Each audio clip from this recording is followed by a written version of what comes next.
अस्सलाम वालेकुम, welcome back. I am Danish Nawaz है फ्रॉम इजी एकेडमी। आज मैं बात करूँगा नेव बार के बारे में। सबसे पहले जानते हैं नेव बार होती क्या है। ये बार जिसमें बूटस्ट्रैप, गेटिंग स्टार्टेड, CSS और ये सारे हैं, ये असल में नेव बार कहलाती है। आज हम देखेंगे हम अपनी वेबसाइट में नेव बार कैसे इंक्लूड करवा सकते हैं। ये मेरा बेसिक टेम्पलेट है HTML का, जिससे मैंने चेंजेस किए हैं। ये कंटेनर की मुझे ज़रूरत अगर मैं ना चाहूँ तो मुझे नहीं है सच, लेकिन मैं इसी पे आगे काम करूँगा। एक नया टैग बनाऊँगा नेव के नाम से। ओके, नेव टैग जो है इसको मैं इस तरह भी लिख सकता हूँ, डेव और फिर क्लास नेव। लेकिन बेहतर है कि मुझे फैसिलिटी अगर गिवन है HTML में तो मैं उसे अवेल करूँ। और नेव, इसके बाद मैं अंदर एक डिव बनाऊँगा कंटेनर, या मैं कंटेनर डैश फ्लूइड भी दे सकता हूँ। हम पढ़ चुके हैं कंटेनर डैश फ्लूइड क्या होता है। ओके, मैं ये नेव पे मैंने कोई बूटस्ट्रैप अप्लाई नहीं की, तो मैं यहाँ पे क्लास दूँगा और नेव बार डैश डिफ़ॉल्ट। बेसिकली मैंने दो क्लासेस अप्लाई किए हैं नेव पे। यहाँ पे मैं एक कंटेनर डिव के अंदर मैं एक और डिव बनाऊँगा डिव, जिसको मैं क्लास दूँगा नेव बार हेडर के नाम की। राइट, एक बटन बचाइए जिसकी टाइप होगी बटन, और इस पे हम स्टाइलिंग अप्लाई करेंगे क्लास नेव बार डैश टॉगल कोलैप्स्ड। ये क्लासेस क्या कर रही हैं, ये क्लासेस हमारे बटन को जब हम डिफरेंट स्क्रीन साइज़ पे होगा तो कोलैप्स कर देंगे हमारे डेटा को, और एक बटन के अंदर और एक बटन बना आ जाएगा एट द एंड। जब मैं इसे रन करके आपको दिखाऊंगा, एक बटन बना आ जाएगा कि हमारा डेटा कोलैप्स होगा, और बटन पर क्लिक करके हमारा डेटा जो है वो एक्सेस होगा। और आगे हम देंगे डेटा टॉगल कोलैप्स और डेटा टारगेट पाउंड का साइन हम देंगे, और नेव बार कोलैप्स। राइट, ये एक बटन आ गया है। डेटा टॉगल और डेटा टारगेट जो है हमारे, ये आगे चल के मैं आपको डिफ़ाइन करूँगा जब मैं इसे इम्प्लीमेंट करूँगा। और आप ये परेशान मत हो कि आपको ये सारी क्लासेस जो हैं याद रखनी पड़ेंगी। आप डॉक्यूमेंटेशन देख सकते हैं getbootstrap.com पे, और वहाँ पे ये सारी क्लासेस अवेलेबल हैं। कोई भी प्रोग्रामर को ये सारी क्लासेस याद नहीं होती। अक्सर प्रोग्रामर्स जो हैं वो डॉक्यूमेंटेशन के ज़रिए ही अपने कोड करते हैं। आगे बढ़ते हैं। यहाँ पे मैं इंक्लूड करवाऊँगा एक स्पैन, जिसको मैं क्लास दूँगा स्क्रीन रीडर ओनली। ये क्लास भी हम डिस्कस कर चुके हैं अपने पिछले वीडियोस में। और या इसे हम टॉगल नेविगेशन कर देते हैं। ऐसा ओनली मींस ये जो टेक्स्ट है जो इस पेन के अंदर है, ये यूज़र को या एंड यूज़र को शो नहीं हो रहा होगा, ये कोडर को पता है इसके बारे में। और एक और स्पैन बनाते हैं जिसको क्लास देंगे आइकन बार और स्पैन क्लोज्ड। इसी को मैं 3 दफ़ा कॉपी पेस्ट करूँगा। बेसिकली कर क्या रहा है, जब हमारा डेटा जो है, जब हम छोटी स्क्रीन पे अपनी वेबसाइट खोलेंगे तो ये आइकन बार मींस एक हॉरिजॉन्टल लाइन है, तो ये 3 हॉरिजॉन्टल लाइंस बनी आएंगी जिनके ऊपर से हम डेटा फिर अपना एक्सेस कर सकेंगे, जिन पे क्लिक करके हम डेटा एक्सेस कर सकेंगे। ओके, मेरे से एक मिस्टेक हुई है, ये सब इस बटन के अंदर होना था, तो मैं सिंपली इस बटन को कॉपी और यहाँ पे पेस्ट करता हूँ। अब हमारा कोड बिल्कुल सही है। ओके, यहाँ पे हम एक लिंक देते हैं नेव बार डैश ब्रांड की क्लास इसे देंगे, और ये लिंक होगी यानी href, और हम अपने किसी बनाए हुए पेज की हम इसे लिंक दे सकते हैं, लाइक हम forms.html की दे सकते हैं। और इसे क्लोज़ करते हैं। और इसे like we can say easy academy कह देते हैं। ये हमारे लोगों की जगह आता है। ओके, सो इस डिव के बाहर आते हैं और एक नई डिव बनाते हैं।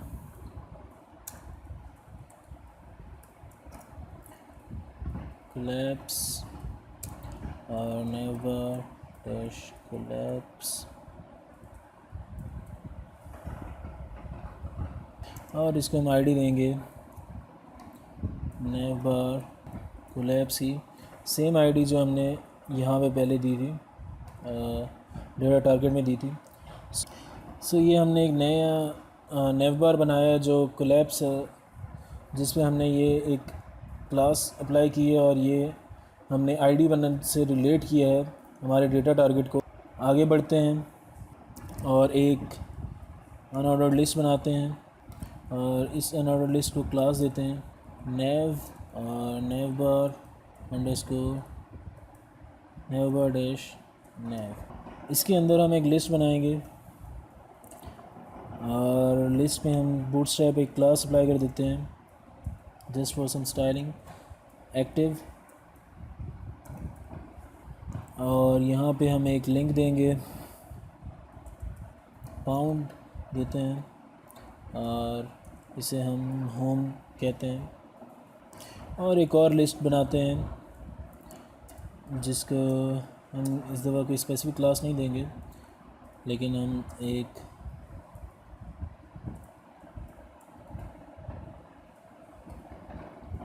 इसे लिंक देंगे और इसे हम कहते हैं कॉन्टैक्ट्स लेट्स से।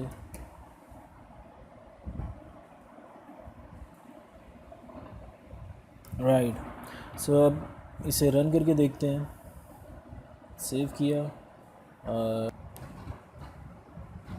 सो अब देख सकते हैं इजी एकेडमी, जिसके पीछे एक लिंक दी हुई है मैंने, यानी आमतौर पर लोग यहाँ पे लोगो अपना रखते हैं और इस पर क्लिक करते हैं तो आप वापस अपने मेन होम पेज पे आ जाते हैं। उसके अलावा मैंने नेव बार में होम दिया था और होम पे मैंने एक्टिव क्लास यूज़ की थी, सो एक्टिव क्लास होम पे यूज़ है।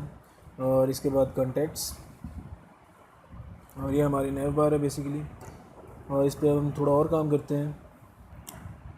एक नई लिस्ट बनाते हैं जिस पे हम क्लास यूज़ करेंगे ड्रॉप डाउन की,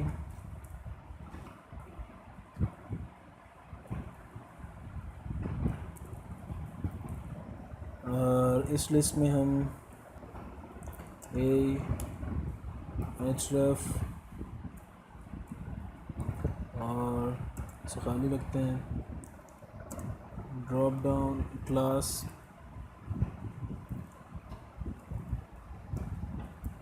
ड्रॉप डाउन डैश टॉगल और फिर डेटा टॉगल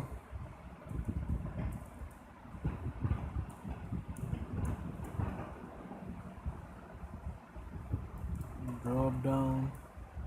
इसको हम रोल देंगे एक बटन का, इसे हम ड्रॉप डाउन ही कहते हैं। और इसके आगे हम एक स्पैन यूज़ करते हैं क्योंकि हमने एक छोटा सा ग्लिफ आइकन यूज़ करना है। सो स्पैन, और स्पैन में मैं क्लास यूज़ करूँगा ग्लिफ आइकन की कैरेट, और इसके नीचे एक हम अनऑर्डर लिस्ट बनाते हैं। अनऑर्डर लिस्ट में हम अनऑर्डर लिस्ट को हम सबसे पहले क्लास देंगे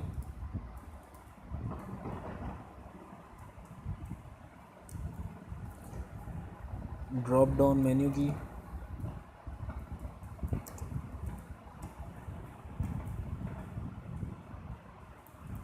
और इसके अंदर मैं एक लिस्ट बनाऊंगा। लिस्ट में जो मुझे ड्रॉप डाउन के नीचे शो करवाना है उन चीज़ों की है। सो मैं लिंक देता हूँ href, और से मैं पाउंड ही सेव करवा रहा हूँ, और यहाँ पे मैं इसे शो करवाऊँगा लाइक लिंक 1 और मैं कॉपी पेस्ट करूँगा 3 दफ़ा।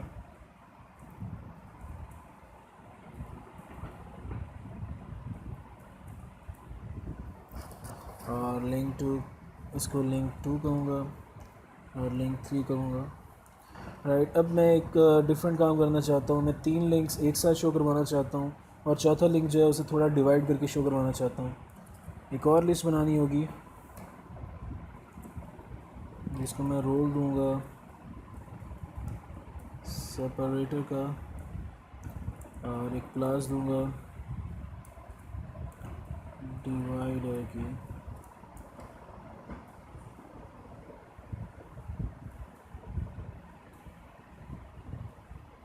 और इस लिस्ट के नीचे मैं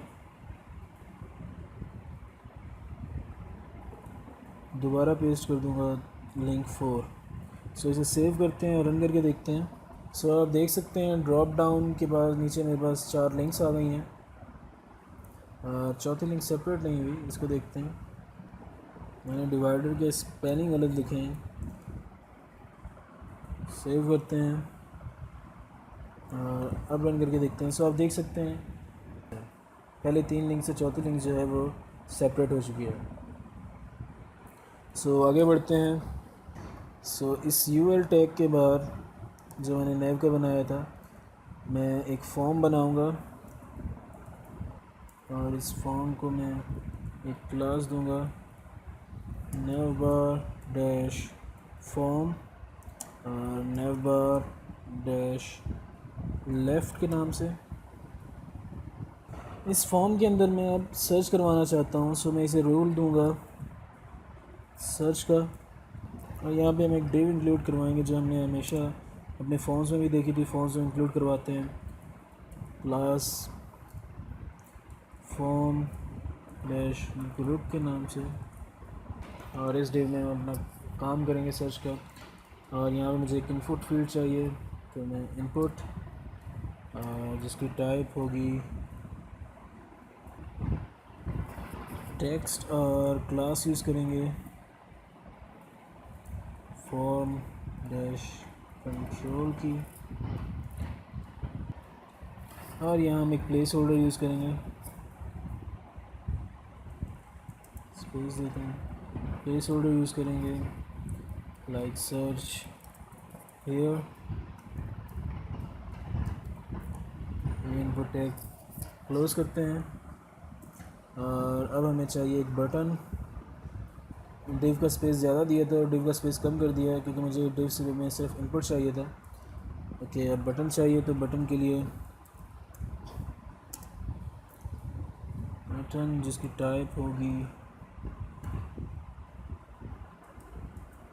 बटन और इस पर क्लास यूज़ करते हैं बूटस्ट्रैप क्लास यानी BTN डैश प्राइमरी। हमने बटन्स के बारे में एक पूरे लेक्चर में पढ़ा था, सो मुझे उसको गो थ्रू करने की ज़रूरत नहीं है। आगे बढ़ते हैं और बटन को हम नाम देते हैं गो का। राइट, सेव करते हैं और रन करके देखते हैं।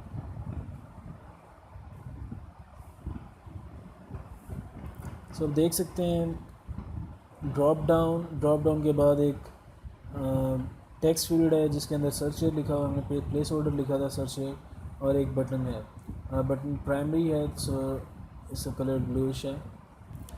इसके बाद आगे बढ़ते हैं, यहाँ हम फॉर्म को क्लोज़ करते हैं। सो मैं ये सारा गैप ख़त्म कर रहा हूँ और एक नया काम करते हैं यानी एक अनऑर्डर्ड लिस्ट बनाते हैं जिसको क्लास देंगे और इसको क्लास देते हैं नेव बार नेव और नेव बार राइट। सो ये एक नया नेव बार होगा जो राइट साइड पे होगा। इसे क्लोज़ करते हैं। इसके अंदर हम एक सिंपल लिस्ट बनाते हैं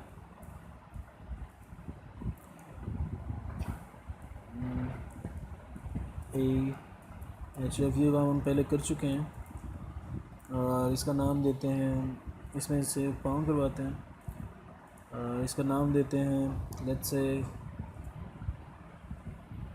फील्ड्स, यही वर्ड मेरे जहन में भी आया, सो मैंने लिख दिया। और इसके नीचे एक नया ड्रॉप डाउन बनाते हैं। सो मैं नया ड्रॉप डाउन बनाने की बजाय पहले वाला ड्रॉप डाउन जो है वो उसका कोड कॉपी करता हूँ और यहाँ पेस्ट करके मैं इसमें चेंजेस कर दूँगा थोड़ी सी। कॉल मी लेज़ी, लेकिन वीडियो का टाइम काफ़ी बढ़ रहा है, सो आई थिंक यही बेहतर था। इसे मैं अकाउंट इन्फॉर्मेशन कहता हूँ और यहाँ पे नाम हम थोड़े से बेहतर कर देते हैं, लाइक सिक्योरिटी,